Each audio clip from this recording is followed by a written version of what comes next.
बोले तीज माता की जय। तीज माता की कहानी। एक गांव में एक ब्राह्मण रहता था जो बहुत गरीब था। उसके साथ उसकी पत्नी ब्राह्मणी भी रहती थी। इस दौरान भाद्रपद महीने की कजली तीज आई।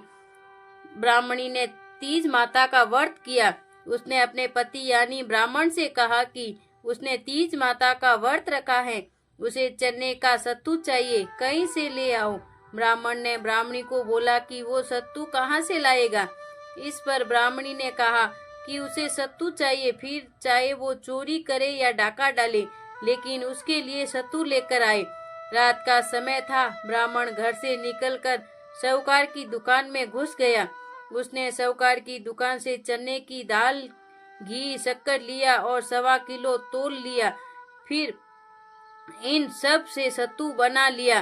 जैसे ही वो जाने लगा, वैसे ही आवाज सुनकर दुकान के सभी नौकर जाग गए।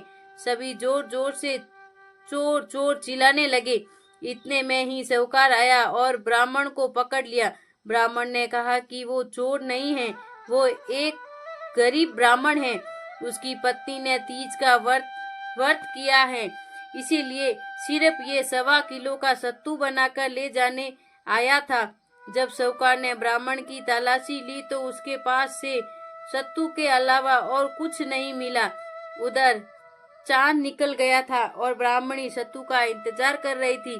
साहूकार ने ब्राह्मण से कहा कि आज से वो उसकी पत्नी को अपनी धर्म बहन मानेगा। उसने ब्राह्मण को सत्तू, गहने, रुपए, मेहंदी, लच्छा और बहुत सारा धन देकर दुकान से विदा कर दिया। फिर सबने मिलकर कजली माता की पूजा की। जिस तरह ब्राह्मण के दिन सुख में हो गए, ठीक वैसे ही कजली माता आप सब पर कृपा करें। बोले तीज माता की जय।